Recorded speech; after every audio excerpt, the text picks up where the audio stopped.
Good morning बच्चों। आप लोगों को आवाज आ रही है? आप लोगों की पहली क्लास है जूम पर। वैसे तो वीडियो भी डलेंगे, जैसे अभी मैं पढ़ा रहा हूँ इसका पूरा का पूरा वीडियो आपको ऐप पर मिल जाएगा। आपको जिस बच्चे को अभी आवाज नहीं आ रही हो, इधर की साइड में नीचे कॉल लिखा हुआ है और हेडफोन बना हुआ है, साइन बना हुआ है, उसको क्लिक करो आप, अगर आवाज नहीं आ रही हो। अच्छा, किस किस को आवाज नहीं आ रही? रेज योर हैंड, आपका हाथ ऊंचा करो, इसके अंदर आ जाएगा सर। इसमें रेज योर हैंड का एक ऑप्शन आता है, देखो उसको अच्छे से। और आवाज आ रही है? अच्छा, उल्टा पूछते हैं, कितने बच्चों को आवाज आ रही है? आवाज आ रही है? Raise your hand.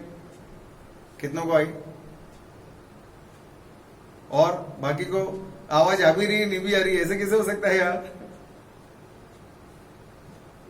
सबको वीडियो मतलब दिख तो रहा है, लाइव सबको नजर आ रहा है, देखो दिख रहा है। अभी 2-4 दिन लगेंगे, इसीलिए मैं छोटी छोटी सी चीजें पढ़ाऊंगा अभी शुरू में। चैप्टर में क्या है, थोड़ा सा व्यवधान आने के बाद आपको दिक्कत हो जाएगी, है ना? तो दिख रहा है? आवाज आ रही है ना सबको? किसी को आवाज नहीं आ रही हो तो रेज योर हैंड, मैं अभी उसको शॉर्ट आउट कर दूंगा। आवाज नहीं आ रही हो तो आपकी स्क्रीन पर नीचे की साइड में इधर कॉल लिखा हुआ है और एक हेडफोन का ऐसा साइन बना हुआ है, हेडफोन लगाते ना अपन, ऐसा साइन बना हुआ है, उसको क्लिक करो अगर आवाज नहीं आ रही है तो। और आवाज आ रही है तो क्लिक मत करना, नहीं तो आवाज चल जाएगी आपकी वापस। ठीक है, चलो देखते हैं। हमने अवकलन के अंदर, मैं आज आपको वैसे तो चैप्टर पढ़ाना चाहता था, लेकिन मैं चाहता हूं कि 2 चीजें आपके अवकलन में और छुट्टी हुई जो लगे हाथ कंप्लीट कर दूं। आपने अवकलन में देखो क्या क्या सूत्र पढ़ लिए। कल आपका टेस्ट भी हुआ, शायद 1-2 बच्चों ने कुछ क्वेश्चंस भी पूछे थे। हाँ, रेणुका सुमन का के 2 क्वेश्चंस थे, पहले वो भी टेस्ट के बारे में बता दूं आपको। वैसे टेस्ट के आंसर आपको मिल गए होंगे कल जिन बच्चों ने टेस्ट दिया है। तो आपको एक तो पूछा था उसने 1.00 में कितने सार्थक अंक होंगे?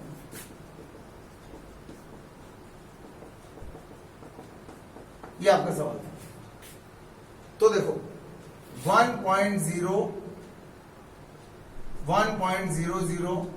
और 1 में अंतर होता है। इसको ऐसा लिखने के पीछे, ऐसा लिखने के पीछे और ऐसा लिखने के पीछे उद्देश्य होता है हमारा। क्या? देखो इनमें अंतर क्या है पहले वो समझा दूं। इसका आंसर तो बहुत आसान है, आपको वैसे आ जाएगा, अभी बताता हूं। इसके अंदर दशमलव के बाद का अंक पता ही नहीं है, इसका मतलब दशमलव के बाद वाला स्थान अविश्वसनीय हो गया, हो गया ना? इसके अंदर क्या है, दशमलव के बाद वाला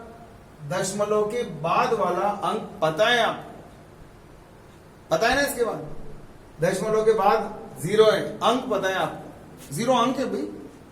इसका मतलब इसके अंदर सार्थक अंक कितने हैं? केवल 1। और इसमें सार्थक अंक कितने हैं? 2, क्योंकि हमें दशमलव के बाद का अंक भी पता है। आप यूं मत सोचो ये भी 1 है, ये भी 1 है, ये भी 1 है। हाँ पता है 1 है, लेकिन इसके बाद दशमलव के बाद हो सकता है 1.29 हो सकता है ना? पॉइंट के बाद, दशमलव के बाद के अंक पता ही नहीं है इसके अंदर। तो इसके अंदर दशमलव के बाद के 2 अंक पता है, 2 अंक दशमलव के बाद वाले। तो इसके अंदर टोटल सार्थक अंक कितने होंगे? 1, 2 और 3। इसके अंदर सार्थक अंक होंगे 3। तो अंतर आ गया ना? इसमें कई बार आपने देखा होगा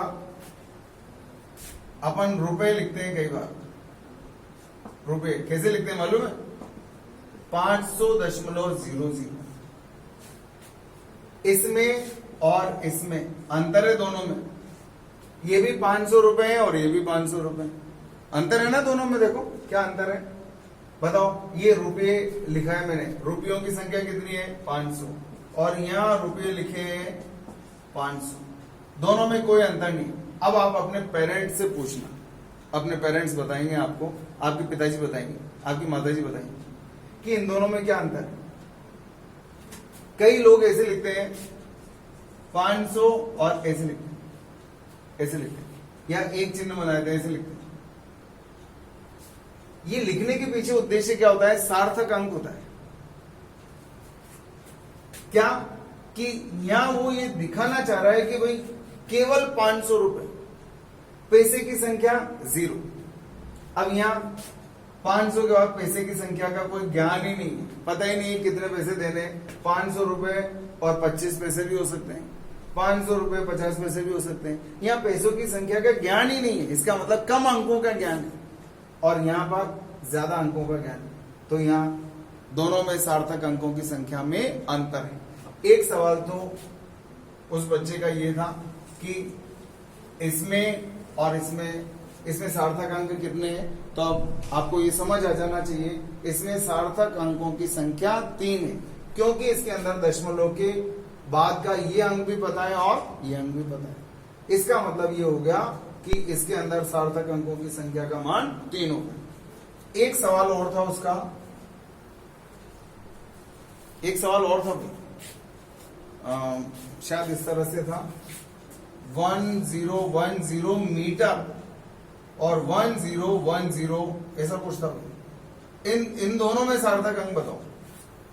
तो ध्यान से सुनो, अगर देखो इन दोनों में मैं एक्यूरेसी की बात कर रहा हूं। हमारी बुक कई बार इसके अंदर 4 सार्थक अंक लिखती है, इसमें 3 सार्थक अंक लिखती है, लेकिन वो दोनों गलत है। जब तक आपसे ये ना कहा जाए कि फला उपकरण से लंबाई का मान इतने मीटर नापा गया है, इतने मीटर नापा गया है, या जैसे मान लो आपसे कहा जाए कि महावीर नगर से लेकर तलवंडी की दूरी का मान 1010 मीटर नापा गया, तो अगर मात्रक लग जाता है तो सभी अंक सार्थक अंक के रूप में गिनते हैं। 1 2 3 4 सबको सार्थक अंक के रूप में गिनेंगे। सार्थक अंक कितने आगे? 4। लेकिन आगे कुछ भी नहीं है इसके अंदर। तो मैंने आपको पहला नियम बताया, क्या सभी अशून्य अंक सार्थक अंक के रूप में गिनेंगे, अशून्य के मध्य आने वाले शून्य को भी सार्थक अंक के रूप में गिनेंगे, लेकिन अंतिम अशून्य के बाद आने वाले अंक को सार्थक अंक के रूप में नहीं गिनेंगे। सार्थक अंक कितने आएंगे?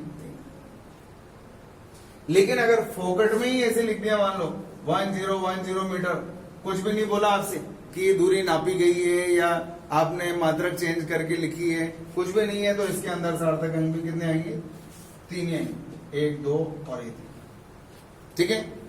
जैसे मैंने एक सवाल और दिया था, 2 किलोग्राम एक वस्तु का द्रव्यमान 2000 ग्राम नापा गया।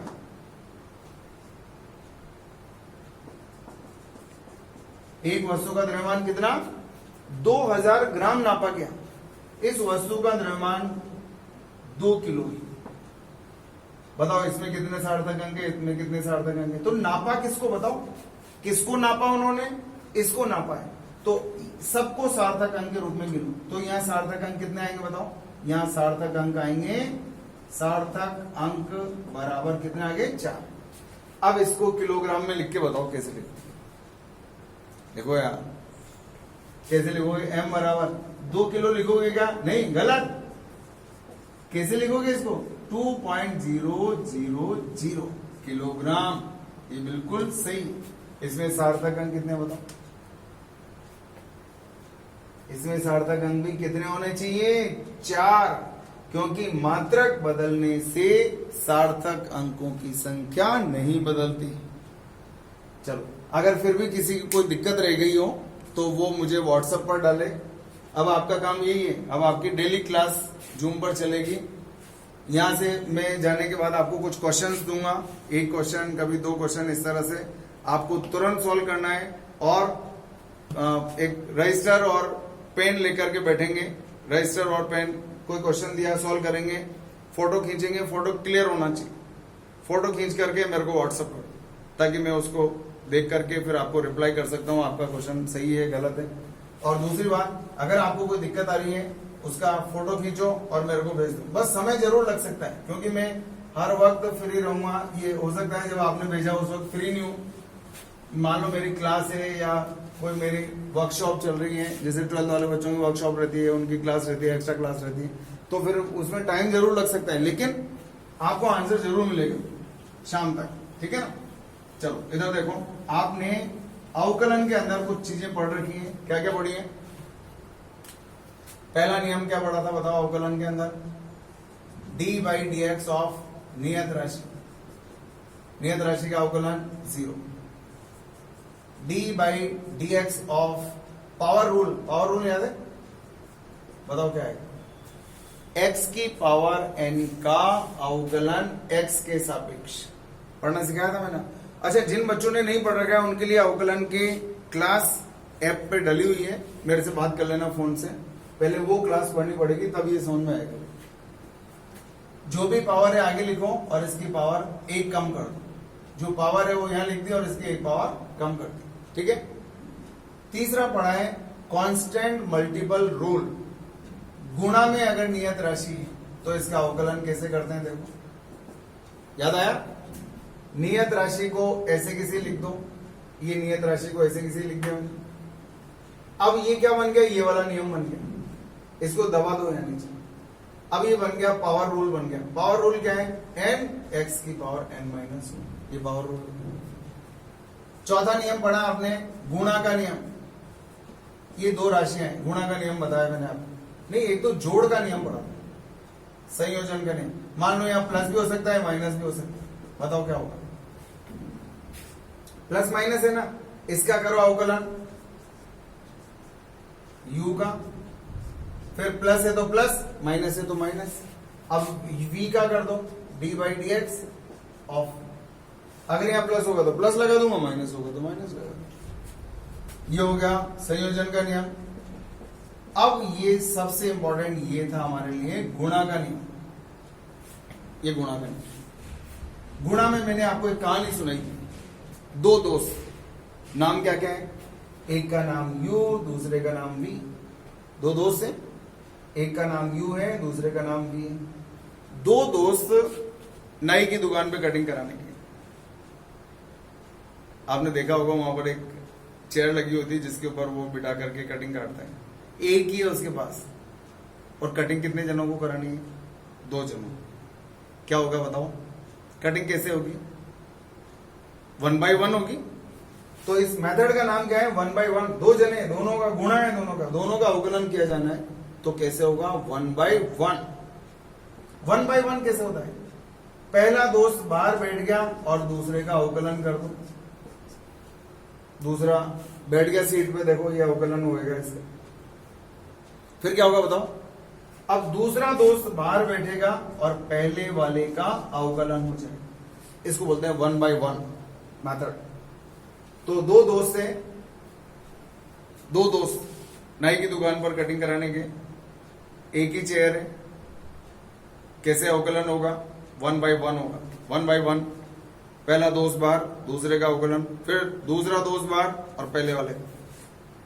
छठा बताया था क्वोशिएंट रूल, डी बाई भाग का नियम, u अपॉन b। इसको पढ़ना सिखाया था, इसको बोलते हैं अंश और इसको बोलते हैं हर।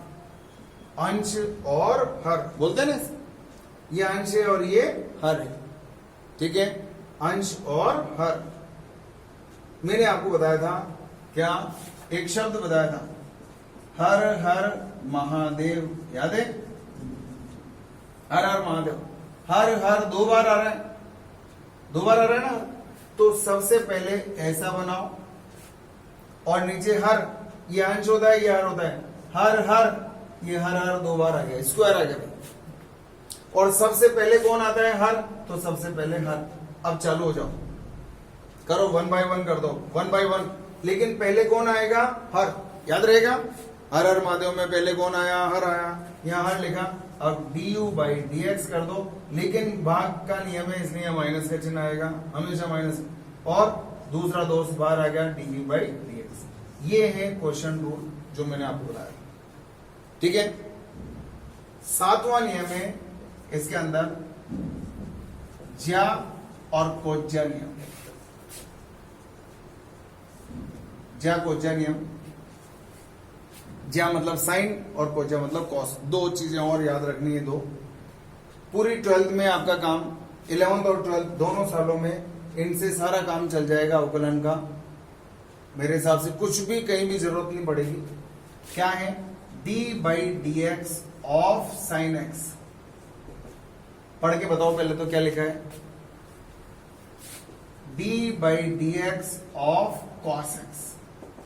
ये दो नियम है, सूत्र है एक तरह से। ये बताओ पढ़ना आएगा, इसको कैसे पढ़ते हो याद है? बताओ अवकलन किसका हो रहा है? y का। जो भी यहां लिखा है y का अवकलन x के सापेक्ष। कैसे लिखते हो? y का अवकलन x के सापेक्ष। इसको कैसे पढ़ोगे? d theta upon dt। पढ़ना आता है? पढ़ के बताओ। थीटा का अवकलन t के सापेक्ष, थीटा का अवकलन t के सापेक्ष। पढ़ना आएगा?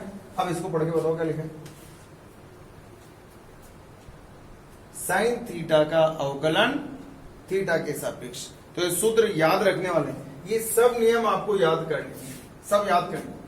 साइन एक्स का एक्स के सापेक्ष अवकलन आएगा कॉस एक्स, नियम याद रहेगा। कॉस एक्स का एक्स के सापेक्ष अवकलन आएगा माइनस साइन एक्स। ये कहां से आया वो मैथ्स वाले बच्चे पढ़ेंगे। प्रथम सिद्धांत से अवकलन होता है, शायद उनके लोन में भी नहीं होगा मेरे साथ, पता नहीं, आई डोंट नो।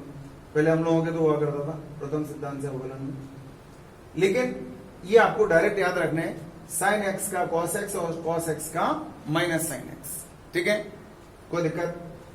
अब इसके अंदर एक चीज और है,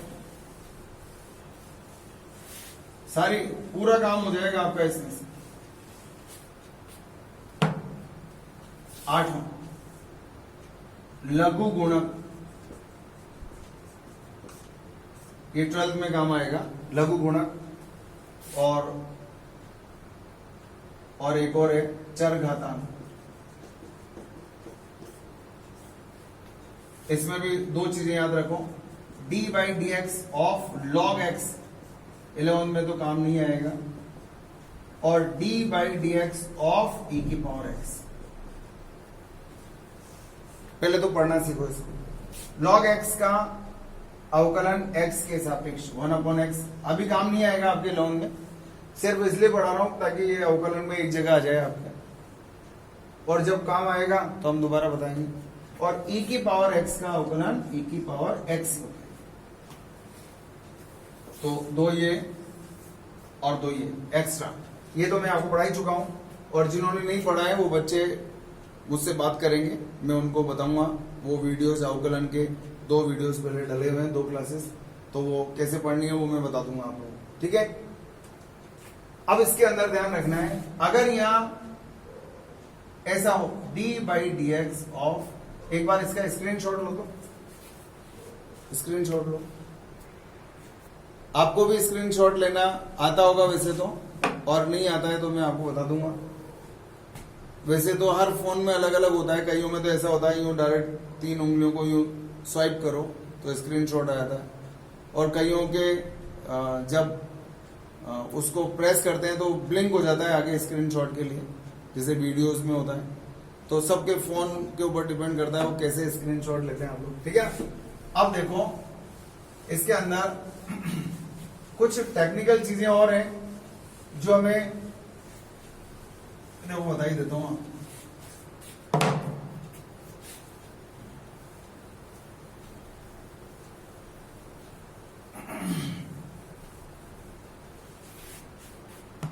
अगर मान लो ऐसा हो d/dx ऑफ साइन 5x हो, ध्यान रखना, तो जो गुणा में लिखा है वो आगे आ जाता है, जो गुणा में लिखा है उसको आगे लिखो। पहले तो बताओ, जैसे ये हो रहा है ऐसे करके बताओ इसको। साइन एक्स का क्या है? कॉस एक्स, तो यहां क्या आएगा? साइन एक्स का क्या आएगा? कॉस एक्स हो गया। लेकिन एक्स के साथ जो गुणा में है उसको आगे भी लिखते हैं, ये नियम है। जैसे मान लो d/dx ऑफ cos 5x है, वैसे प्रतिस्थापन द्वारा अवकलन होता है, उससे सॉल्व करते हैं। लेकिन अभी आपको इतना पछड़े में जरूरत नहीं है, थोड़ा सा आपको फिजिक्स के बारे में कॉन्फिडेंस आने दो, फिर प्रतिस्थापन द्वारा अवकलन पढ़ाऊंगा तो आपको और अच्छे से करना आएगा। बताओ, अगर यही सूत्र लगाऊं मैं इसके अंदर और इस टेक्निक से काम करो तो कैसे लिखोगे बताओ? cos x का क्या आएगा माइनस साइन, और यहां क्या है 5x। फिर मैंने क्या बताया, x से जो गुणा हो रहा है उसको आगे लिख दो। ये डायरेक्ट लिखने का तरीका सिखा रहा हूं आपको, कैसे आया वो तो फिर मैं आपको प्रतिस्थापन द्वारा अवकलन, पहले थोड़ा सा कॉन्फिडेंस गेन करो कि आपको कैलकुलेशन से डर नहीं लगता है, अपने अंदर ऐसा एक कॉन्फिडेंस जागने दो। फिर मैं एक दिन और अवकलन की क्लास लूंगा। चलो इधर देखो,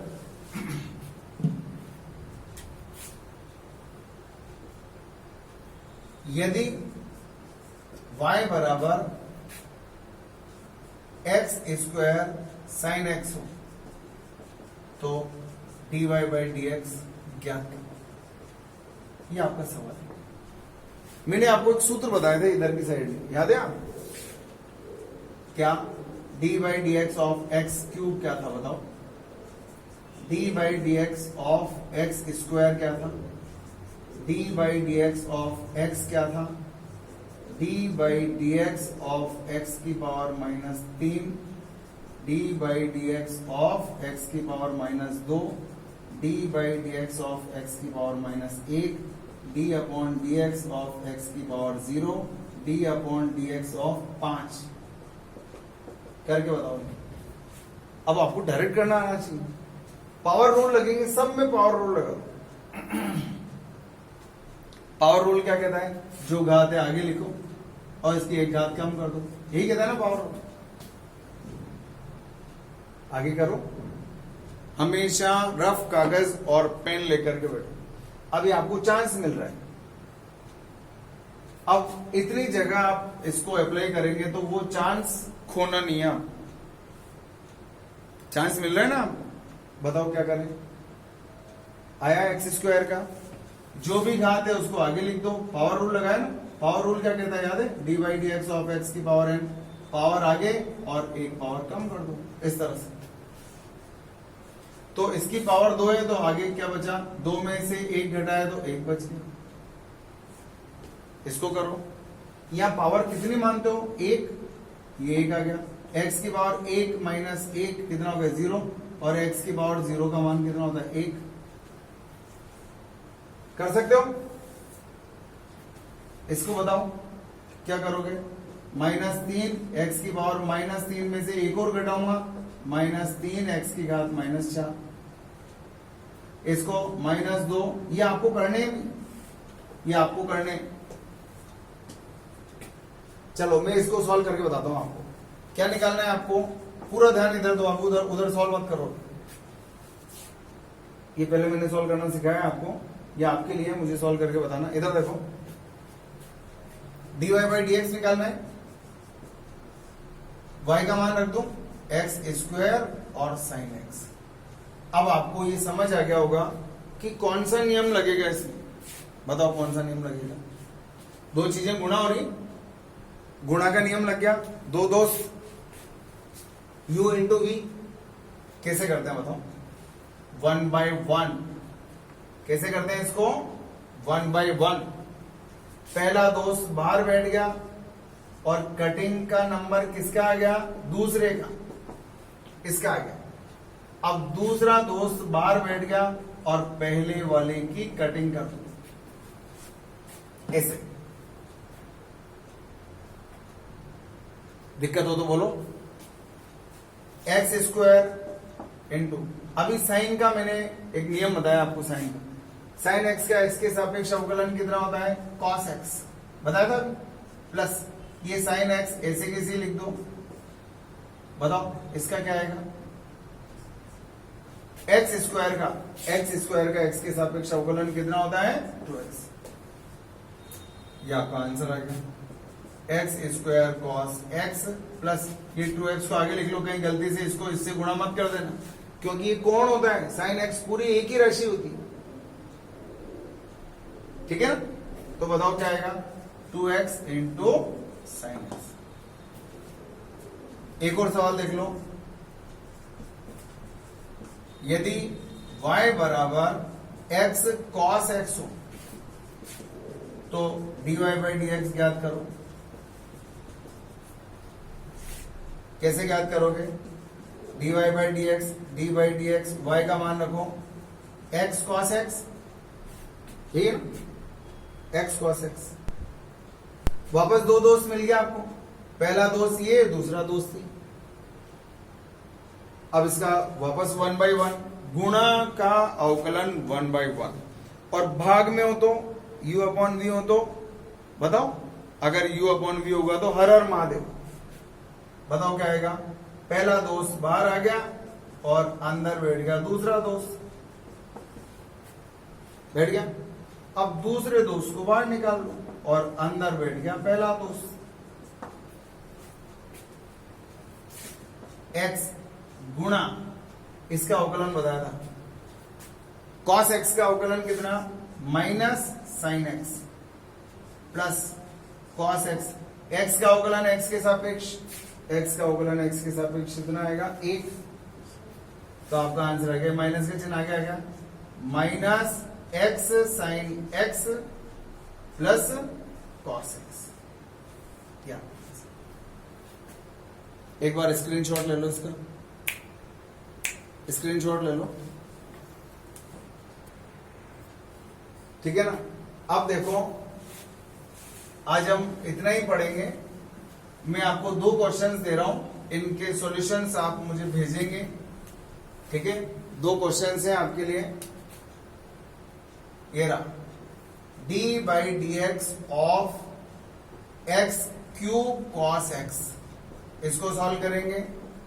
और दूसरा है d by D x of x की पावर 4 और साइन एक्स, इसको सॉल्व करेंगे, ठीक है।